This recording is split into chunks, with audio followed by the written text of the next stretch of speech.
काटा लिख दिया करें। इन इंजीनियर तो फेल करूँगा इनके उनसे। अब देखो, अब यजुर्वेद है, दानंद का अनुवाद किया हुआ। देखो, ये महर्षि दानंद का अनुवाद किया हुआ है यजुर्वेद, और उसी आर्य समाजियों से युद्ध छपा है, उन्होंने छाप रखा, बना रखा, प्रकाशक वही है, और ये इसका अनुवादक यहाँ से ये प्रिंटेड है। अब इसके 40वें अध्याय का 17वां मंत्र आपको दिखाते हैं। इसमें क्या है, वेद ज्ञान दाता भी ये ब्रह्म है जो गीता ज्ञान दाता है। 44वां अध्याय 40वां अध्याय और मंत्र 17। इसमें क्या लिखा है ये देखो, इसमें पुरुष शब्द है, पुरुष, और ये अनुवाद महर्षि दानंद का है। हे मनुष्य, जिस ज्योति स्वरूप, ये ज्योति स्वरूप से गीत वेद ज्ञान दाता यु काल है, ज्योति स्वरूप रक्षक मुद से अविनाशी यथार्थ कारण के आच्छादित मुख के तुल्य उत्तम अंग का प्रकाश किया जाता है, जो वह प्राण व सूर्य मंडल में पुरुष माने पूर्ण परमात्मा है। पुरुष माने परमात्मा, पूर्ण परमात्मा है। वह तो परोक्ष रूप है, वो तो गुप्त है। अहम मैं ब्रह्मलोक रूपी आकाश में रहता हूँ, और मेरा ब्रह्म नाम है, और मेरा ओम नाम है। ओम नाम जानो। इन्हें अड़ंगा करके भी ना छुपा सका।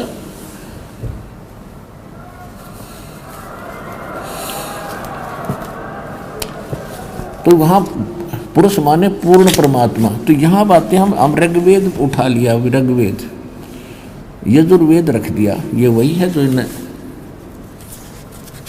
आर्य समाज के विद्वानों ने इसका अनुवाद कर रखा है, मैं ऋषि ने, ये वही है। अब इसके हम आपको फिर ले आते हैं।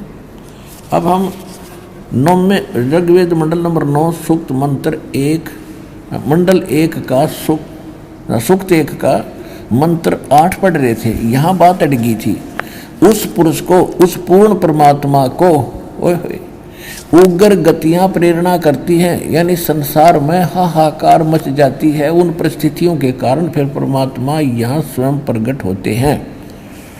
उग्र गतियां प्रेरणा करती हैं, और वह भासमान शरीर को, वो परमात्मा सुंदर शरीर को वह पुरुष प्राप्त होता है। ओए होए, सुंदर शरीर धारण करके वो यहाँ पर आता है।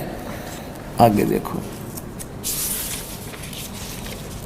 ये देख लिया होगा आपने कि उस पुरुष को, उस पूर्ण परमात्मा को उग्र गतियां प्रेरणा करती हैं, और वह, और भासमान शरीर को, यानी सुंदर शरीर को वह परमात्मा प्राप्त होता है। पुरुष, ये पुरुष लिखने लगे, अगुड़ पुरुष कर दें, किसी सुंदर नाम है, मानस मनुष्य के बारे में कह रखी होगी, मनुष्य के बारे में।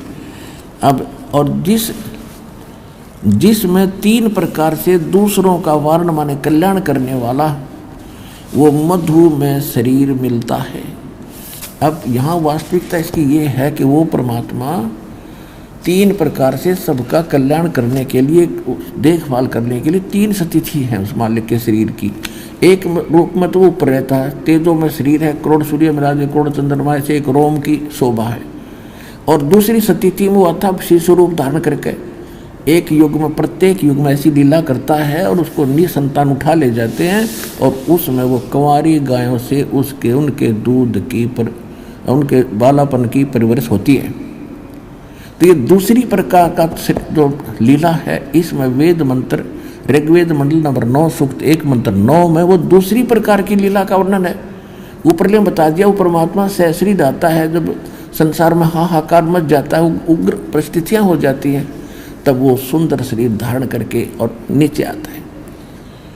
और फिर क्या होता है, उसकी परवरिश की शिशु रूप धारण करके आता है। देखो, अब ऋग्वेद मंडल नंबर 9 और सूक्त 1 मंत्र 9 को हम पढ़ेंगे। 8 पढ़ लिया हमने। उस सोम माने अमर परमात्मा को, सोम स्वभाव रूप परमात्मा को, और सोम माने परमात्मा ये प्रथम मंत्र में खुद कर ही रहे हैं, यहाँ पुरुष श्रद्धालु पुरुष लिख दिया। उस अमर परमात्मा को जो शिशु रूप धार के आता है कुमार अवस्था में, अभी अधन्या, अभी माने पूर्ण रूप से, अधन्या माने बिना दनाई, अनटच्ड, जिसको बैल ने टच ना किया हो कभी कंवारी। धेनव माने गौवे, शनंती माने तृप्त करती हैं, यानी उनके परवरिश की लीला कंवारी गायों से होती है। ही इज गॉड, जो शिशु रूप धारण करके आता है।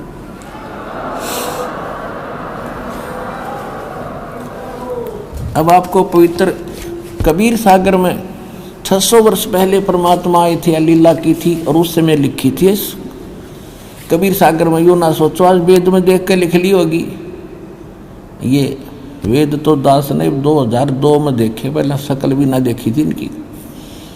और ये देखो आज परमात्मा के इतिहास में, जिसकी लीला में वेद समर्थन करते हैं, जिसकी लीला का, तो who is God, Kabir is God. Who is God, Kabir is God. देखो कबीर सागर,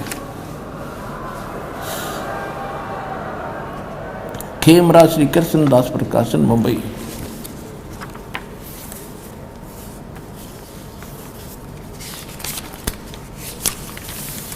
ये कहाँ से छपा है?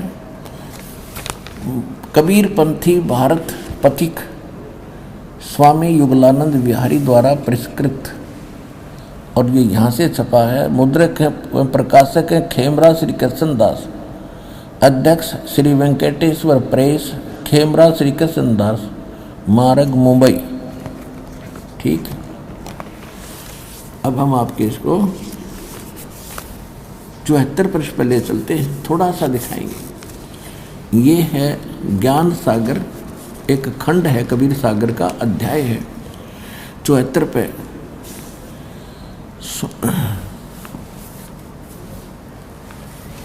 अब क्या बताते हैं?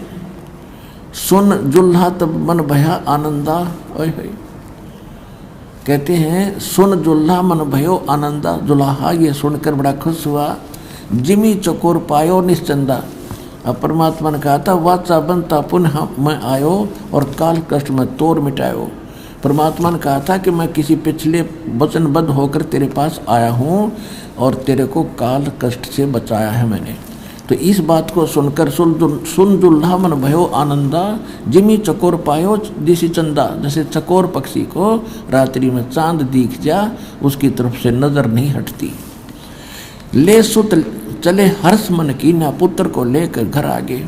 अर्थासो पुन अस बोल ही दीना। अगला जन्म जब होई तुम्हारा, तुम्हें पठावे यम से न्यारा। परमात्मा ने कह दिया अगले जन्म में तेरे से मैं पार कर दूंगा।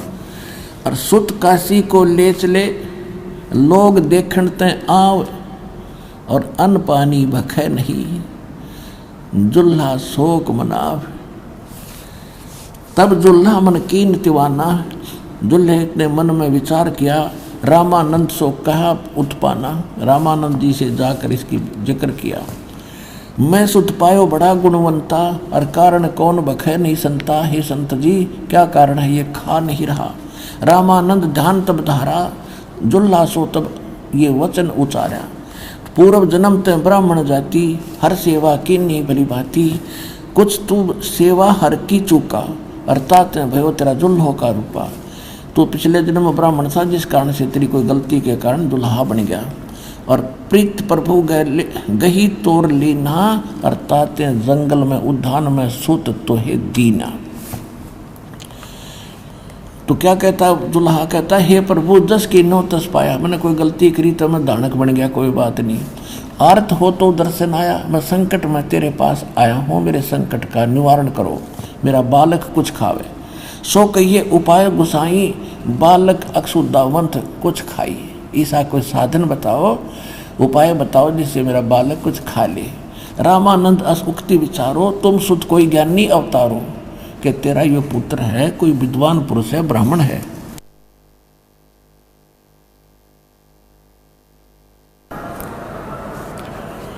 अब जैसा उसको ज्ञान था वो बता रहा है। ये कहता है रामानंद अस युक्ति विचारा, तब तुम सुत कोई ज्ञानी अवतारा। और बछिया जाही बैल नी लागा। जिस बछिया के आज तक बैल ने टच ना कराया हो, कंवारी गायें सोले ठाड़ करो ते यागा, उसको लाकर उसके सामने खड़ी कर दो।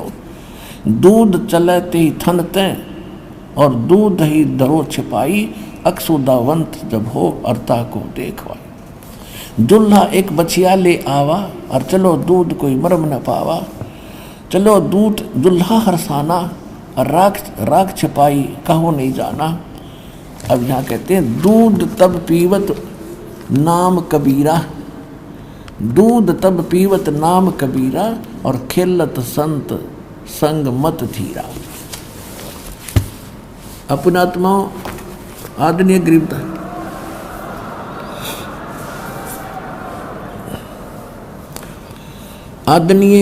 गरीबदास साहिब जी आंखों देखा मालिक के उस ज्ञान योग को, जैसे तुलसीदास जी ने रामायण को अपने शब्दों में लाखों वर्ष पहले घटी रामायण को अपने शब्दों में अपनी चौपाइयों में वाणी में दोबारा चित्रार्थ कर दिया और 100 की जो सत्य है वह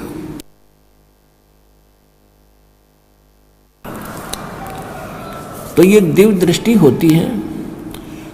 और तुलसीदास जी जैसे वेद व्यास जी ने 18 पुराण और 4 वेद और श्रीमद् भगवत गीता, ये तो श्रीमद् भगवत गीता बोली गई थी युद्ध के दौरान और लिखी उसने बाद में, और एक एक वर्ड ज्यों का तो लिख दिया, क्योंकि शब्द का नाश नहीं होता, ये न्यू के न्यू रहते हैं। और ये प्रत्येक के जैसे कोड, जैसे एक यूट्यूब सिस्टम आप देख रहे हो, वो चाहे 1000 आदमी उसका कनेक्शन ले लें यूट्यूब का, सब देख सकते हैं उसमें, जिसका वो कनेक्शन ठीक हो। तो इसी प्रकार एक दिव्य दृष्टि होती है जो तुलसीदास के पास थी, लेकिन उसकी रेंज कम थी। और गरीबदास जी को जो दिव्य दृष्टि मिली है उसकी रेंज की अक्षमता बहुत ज़्यादा, बहुत अक्षमता थी, जिस कारण से गरीबदास साहिब जी ने भी बताया है और परमात्मा ने उसको अपनी सारी कथा बताई दी थी। तो गरीबदास जी भी कहते हैं अन ब्यावर को दूहत है कुमारी को, और दूध दिया तत्काल, और पीवे बालक ब्रह्म गति तासी भय निहाल। अब यहाँ वेद बता रहे हैं कि जब वो परमात्मा शिशु रूप धारण करके आता है उसकी प्रवेश की लीला और कुंवारी गाय से होती है। और परमात्मा की लीला में 600 वर्ष पहले लिखा हुआ है कि परमात्मा कबीर जब आए थे और उन्होंने 25 दिन कुछ खाया पिया नहीं, तब एक कुंवारी गाय ने से दूध से उसकी परवरिश की लीला हुई थी। Who is God? Kabir is God.